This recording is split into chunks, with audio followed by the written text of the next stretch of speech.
students. I am Dr. Rajiv Sutradhar. I teaches economics at the Department of Economics, Northeastern Hill University, Shillong. So the topic that I'm going to handle today is agricultural development under 5-year plan.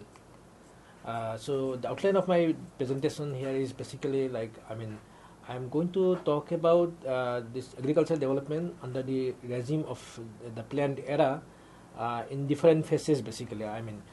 If you talk about the economic planning, there you need to also locate this plan, because planning is not exactly a mechanical device, right? You basically allocate different amounts of fund to different sectors, but then underlying that planning mechanism is also a political economy that explains, why there's a change in approach towards particular sectors, and then what's the transition of that approach over a period of time as an economy grows over time. Okay, so in that context, I'm basically going to discuss about how this agricultural development plan itself has undergone changes during this plan era, and then I'll be basically focusing on that dimension, and then what's the emphasis on different dimensions, like say institutional aspect of agriculture, followed by say technical dimensions of agricultural development, and what's the implication for basically the distributions, as far as agricultural development is concerned, right? And then I want to basically end with where do we stand now? What is the road ahead for an agricultural sector that is more inclusive and something that basically pertains to the sustainable development of an economy. Okay, so if you basically look at the priorities that is accorded to the agricultural sectors over a period of time, in the first 5-year plan, basically we had a lot of emphasis on agriculture sector in particular, and also the rural development, entire rural sectors like in general. Almost 40% of the planned budget was related to the entire rural sectors, that includes agriculture, rural development, irrigation, and power. And this high emphasis on the agricultural sector is also driven by our experience of acute shortage of food and raw materials. And at the time, the memories of basically the Bengal famine was still hanging over our head, and so basically that emphasis was to come out of that and channelize resources to promote agricultural development in a way that we don't have to go back to that era of huge food shortage leading to the famines, right? But then again, through agricultural sector, you cannot just look at from the economic point of view, because agriculture also sustains livelihood of a huge mass of populations. At the time, probably agricultural sector's contribution was, much more than what it is now. Definitely, almost probably 60-70% of the GDP was coming from agriculture. It's a newly independent nation. So, what kind of agricultural development do you want? That also needs to be addressed, keeping in mind our economic and social goal. Economic goal is something that basically it pertains to maximizing the physical output of the emerging from the agricultural sectors, and then along with that also there's a social goal, because we have a very unequal land distribution pattern. Zamindari system was still very much there, and then there's a huge mass of people who are tenants who do not have, basically they toil hard in the agricultural sector, but then they do not have ownership of land. And land holdings were also very fragmented. Because even these people who are landed class, they have also land, but this land were very fragmented, because many of this land ownership actually occurred through the transfer of land from the people who take loan from the landed class and then can't pay them back, and so finally and on the event of default, then land goes back to the landlords. So basically there's a lot of smallholders, landless farmers, and at the same time we also have the people who have land. They have also this very fragmented land scattered over different parts. Okay, so then the idea was to basically how to basically make sure that land goes to the people who really toil hard on the land. That is basically, you can say, the social goal. At the same time, we also need to maximize output. Okay, output that come out of agricultural sector. So in that sense, the option that was basically left, India didn't adopt some kind of radical land distributions, right? I mean, so the kind of violence that you get to see, no, that when land is distributed from the landed class to the landless, so that was something but it's not adopted. I mean, not opted for or not preferred by the political class, but also, but at the same time, like, so then we need to have a consolidated large-scale land, right? I mean, and so the option that was left for India at that moment is to organize this land holding in some kind of larger, like, cooperative structure, okay, at the village level. So, and also this is also driven by the composition of the political class at the time. I mean, so there's within Congress National Party also there's a class of people who are socialist in their outlook, and they want the land distribution to be carried out in a kind of with all sincerity. But at the same time, there's also a like grassroots level workers at the district level, at the state level, who also who are members of the Congress executive party. At the same time, they were also landed class. I mean, once this India became independent, and it was quite imminent that Congress party is going to form the government. So many of these landed class sends their alliance to the Congress party, and they are the one who are basically taking the call at the ground level, and they also joined this Congress party, and so the large scale land distribution was very opposed at the like district level, block level. So what we then was opted for initially was to consolidate this land holding at some kind of cooperative, and then kind of bring the democracy, like say bring like the once people vote, and then there's kind of a like a new awareness will be aroused in the village level, and then there will be pressure on the landed class to basically give the land basically to the people who do not have land. So that was something that was envisaged, okay.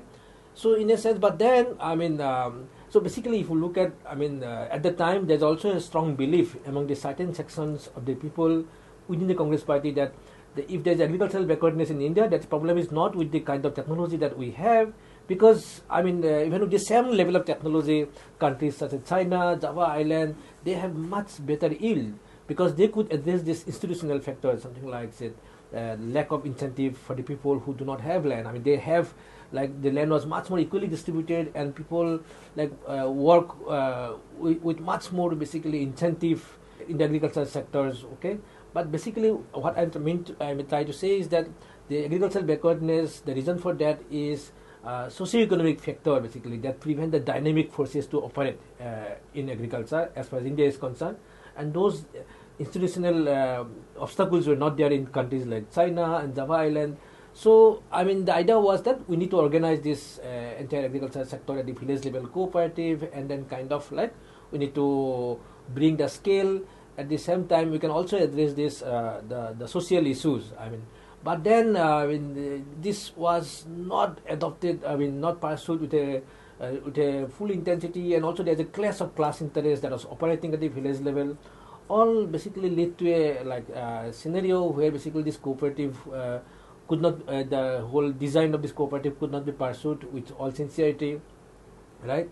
And then also this, by the time the second 5-year plan started, the emphasis basically shifted to basically the industrial sector. I mean, because Nehru was very much enamored with the Soviet model of heavy industry-led development strategy. I mean, so we had in the first 5-year plan a lot of emphasis in the agricultural sectors, and this focus was more on the technical side, like you kind of provide the incentive to adopt technologies, right, and kind of expand the irrigations and all, but not so much as far as this social dimension of or institutional dimensions of basically the inequality in land that was not addressed, okay.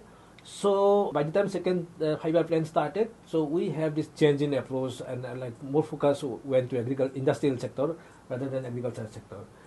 But then we have like severe droughts in mid 1960s, and followed by basically huge shortage of like food grains, which revived this memory of Bengal famines again. I mean, and situation was so bad that finally India had to approach US for food aid under PL 480.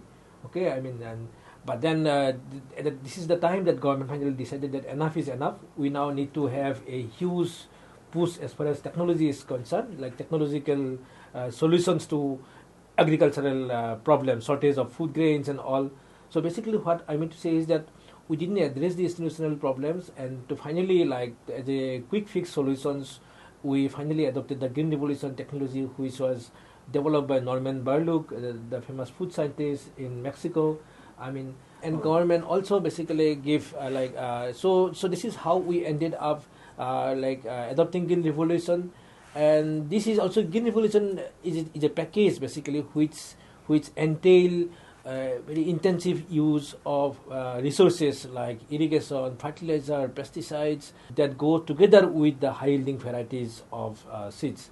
Okay, I mean, and then also government provided subsidized credit to ensure that there's enough support for this. Like, once farmers grow with all these technological package, but then they need to get an adequate return out of their agriculture. So that is how basically government ended up announcing minimum support prices, under which basically government procure whatever farmers grows, and then that go to the FCI, okay, Food Corporation of India. So that is how we have buffers, and then those food grains procured through this FCI are distributed through this network of fair price of to all the consumers. Okay.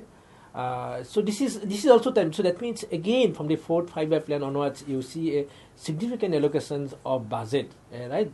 Budget again to revive the agricultural sectors, right? And this is, you can see, I mean, this is again the allocation of budget for agricultural sectors over time. Okay, so you see the first five-year plan, we were like almost like 17 to 18% of the budget allocated for agriculture and allied sector out of total budget. Okay. And then we have a decline, and then again from the like fourth plan, fifth plan, now we have again the rise in the amount of the budget that is allocated for this, or share of the total budget that is allocated for the agricultural sectors. But then you see again, once we have basically achieved a substantial amount of increase in the food grain production at the aggregate level, I mean, which kind of obviated the scares of, you can say, the famines. And we have enough production now that basically aggregate level the food price is not much of an issue. Okay, I mean, especially for the perspective of the urban consumers. I mean, so then government also kind of like, or you can say the urgency on the government to act on this sector has also kind of declined. Okay. So as a result, we see basically, I mean, the decline in the share of budget allocated for agricultural sector subsequently from 1980s onwards. Okay, but then what we see is also I mean, the composition of the expenditure even within agricultural sector, right? I mean, as far as the public expenditure on agriculture is concerned, that has also changed over time. I mean, and this can be also partly attributed to the political economy of quote unquote success of Green Revolution, because this, if you see the Green Revolution, basically the kind of input intensive technology and the scale advantage that is there with the technology, right? I mean, kind of only the large farmer can use large scale machines, right? I mean, to basically reap the advantage of the technology. Okay, so basically this whole Green Revolution package was designed in such a way that it always basically was, it was not a scale neutral, it was always in favor of these large farmers and also the regions which are well endowed with, I mean, well endowed with all the infrastructure that is required, be it basically marketing infrastructures, in the density of the APMC market, and then the access to irrigation facilities, credit, all together basically a region that is better endowed in those, they're the one basically who reap the benefit of Green Revolutions. And in as far as India is concerned, these pockets turn out to be Punjab, Haryana, and Western UP. So once this, so this gave rise to a group of farmers who became very rich over time, and then through the success of the Green Revolutions, and they became very powerful to even call the shots in terms of basically call the shots in terms of decision makings of what strategy to be adopted going ahead. Okay, so what we see is basically, I mean, there's a pressure on the political class to basically change this composition of the expenditure in favor of subsidies rather than investment. Because if you see, subsidies are going to basically subsidies for like say minimum support price, right? If the market price is say like 20 rupees, but you are like basically announcing a price of say 50 rupees, so then that will benefit only those farmers who produce more marketable surplus. But instead of that, if basically government spend on say irrigation project in some other areas, so then farmers with a huge marketable surplus are not going to benefit. Okay, so as a result, basically their interest lies in putting enough pressure on the political or the decision making of the government in favor of subsidies rather than the investments. And so as a result, what we see is over a period of time, not only we have a decline in the expenditure on agriculture, but then within that also the expenditure change in favor of subsidies rather than investment. So as a result, what we have is now public investment in agriculture actually has come down to less than 1% of a GDP. And minded, this is for a sector which still basically support livelihood of almost 50% of the populations in India. So basically what we see is now there's a less investment in agriculture, public investment in agricultural sectors. And as you know, like in agriculture, once we have, because agriculture is a very risky venture, I mean, okay. So once you have decline in public investment, then private investment in many cases are complementary to public investment. So then there's also decline in private investment in many areas, and also the decline in public investment made the agriculture more risky than before. I mean, and government kind of try to address these through policy instrument like insurance-based risk coverage. Okay, but then the government will provide subsidies in terms of premium for the insurance. But then the overall the result is that we are basically making agriculture more risky. Why? Because now that and over time also this post-reform period, there is also a decline in the allocations of budget towards subsidies in input.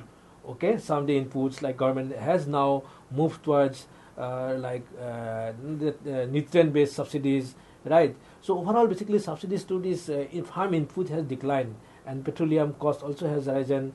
Okay, so as a result, what we see is now there's an increase in the cost of productions. Okay, which made the farmers basically more farming as a occupation more risky. Okay, and also this is a time when the terms of trade had also moved against agriculture. If you look at from say 2010 onwards to 2020, in last 10 years, I mean, the terms of trade have basically moved against agriculture. But then government's emphasis was more on improving market efficiency and also promoting diversification towards high value product by building marketing linkages and all.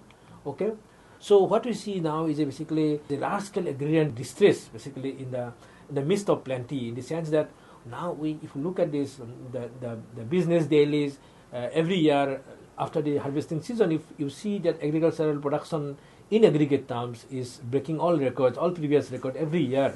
Okay, but at the same time, basically what we have also a lot of farmer suicides. I mean, which are coexisting with this large scale increase in the agricultural productions, right? So these anomalies can be also partly be attributed to this rise in the cost of productions, and then the terms of trade or of agriculture versus non-agricultural sector moving against the agriculture. So as a result, many farmers are basically quitting agriculture production. But at the same time, the capitalist mode of production that is basically adopted in certain pockets also resulted in a large-scale production. So we have a kind of a peculiar situations of agrarian distress coexisting with basically the plenty. Okay. So then basically what is the solution? I mean, the solution is, of course, government should increase the public investment in the sectors. I mean, we are talking about something like, say, increasing the diversification of agriculture, right? So that farmers get higher returns from growing high value products instead of just getting stuck in the rice or paddy and then wheat, and which are basically monocropping, which has its own ecological issues. Yeah, right. So, but then government public investment is still not adequate enough. Okay, and we need to basically reorient this public expenditure in agriculture in favor of investment, and that too in areas like, say, agricultural market, cold storage, and logistics. Of course, the government is giving a lot of schemes to encourage the private investment to come to these sectors. But I mean, I think there has to be a hand-holding from by the public sector as well. I mean, because nowadays, of course, if you look at in the recent times, there's a lot of emphasis on reforms and hoping that this reform will bring private investment. But if you look at some states which is already giving us some kind of a example of basically what will be the scenario if there is not enough public interventions. For example, in state of Bihar, you see there is no APMC Act, but even then there is so-called restrictive APMC Act. But even without this APMC Act, also there is no private investment coming. Okay, so because it's really risky and there's a lot of externality issues that which cannot be appropriated by the private sectors, right? So this is where basically public sector must come. It must lead the way, and it must make an investment in cold storage, logistic, agricultural market, all these things together. I mean, to facilitate gainful diversification and allow the sector to add more values. I mean, because if you see, agriculture is now. What we have witnessed nowadays is agriculture. A lot of people, a lot of farmers are basically not finding agriculture remunerative enough. They are basically leaving the rural sectors and move to the urban areas to work as a migrants, as a seasonal migrants.